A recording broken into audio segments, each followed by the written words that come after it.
I think that in this world and in the real medieval world, marriage was definitely politics by other means. It was one of the prime sources of glue that held people together in larger societies. And one of the fundamental things that sets up the whole drama of our series, marriage was a way to bind two families together. It was a form of political alliance. And royal marriages are one of the ultimate examples of this.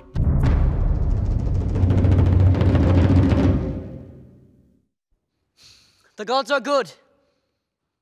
Solaris, I will gladly wed your sweet sister. You will be my queen.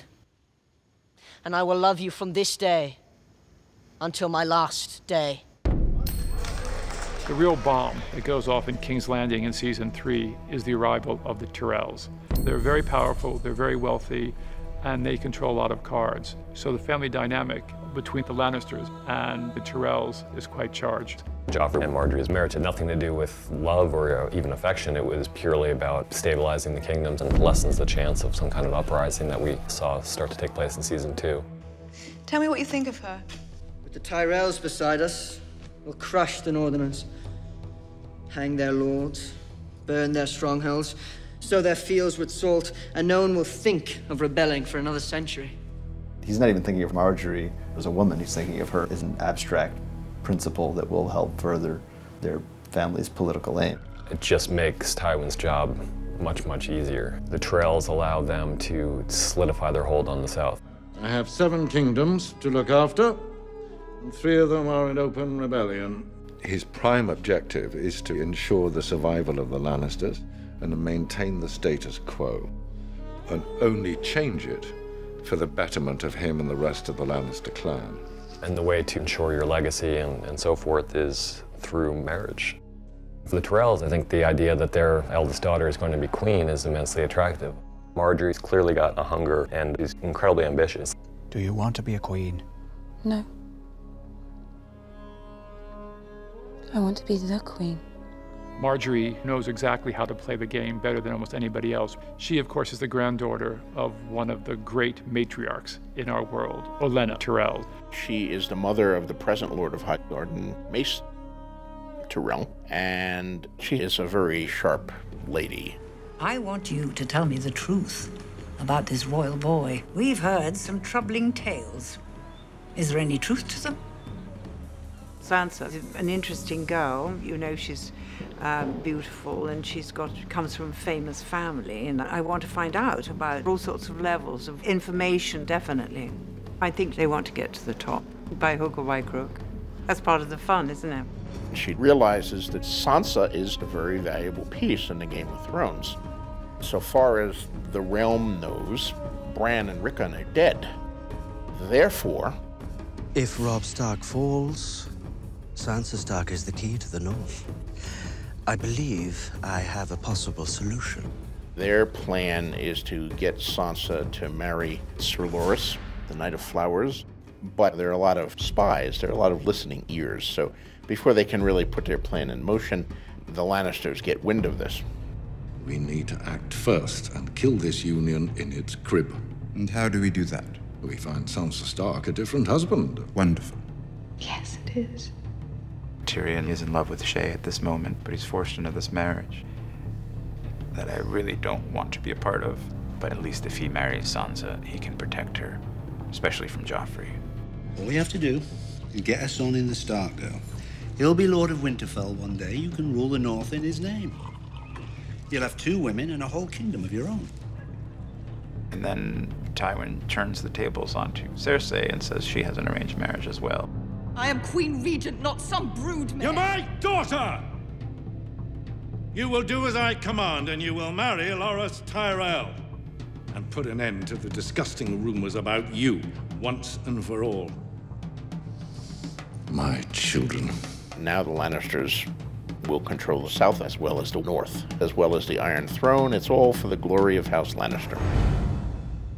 My mother always told me you Westerosi were a grim lot. Grim, stinking barbarians that would row across the narrow sea and steal us from our beds. Did you ever think you'd marry one? When we first meet Robb Stark in season 3, the tables have changed somewhat. Robb's in a very difficult position. He was engaged to one of the Freys, but he's followed his heart, not his head. He married Talisa, and by breaking his vow, he's angered a once very powerful ally.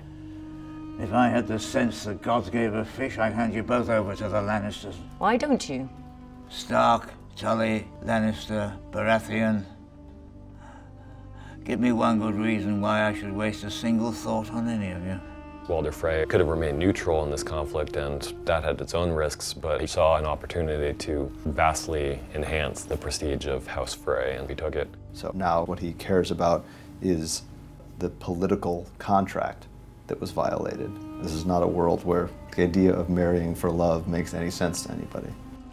Cat has this instinctive feeling. Talisa is the catalyst that starts the demise, almost.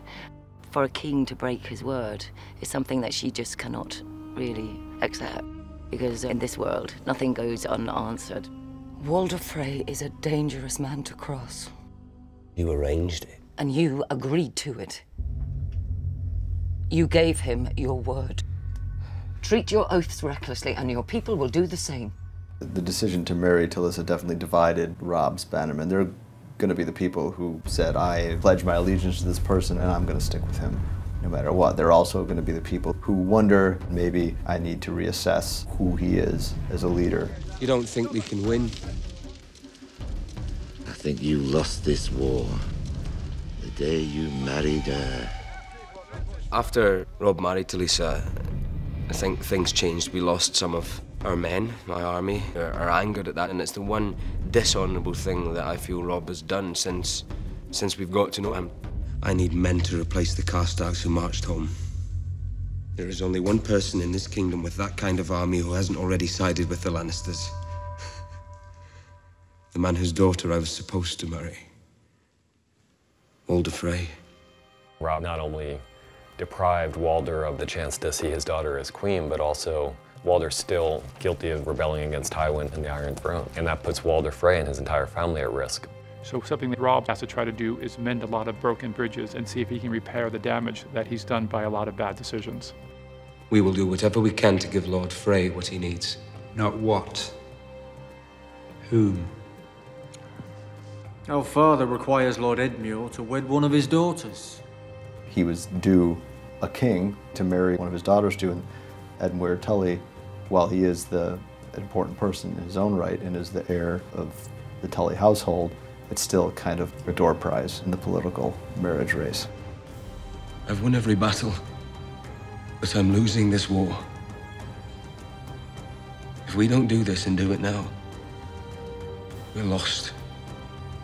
It's something that you see time and again in Game of Thrones, is characters who are kind of casting off their illusions and learning what it means to rule and to seize power. And the truth is, all of these families see it as a tool. So whether it's the Tyrells marrying Margaery to Joffrey, or Tywin trying to figure out how to ensure his legacy by marrying Tyrion to Sansa and Cersei to Loras, marriage is one of the main tools of political maneuvering, and we're going to see it again and again in this world.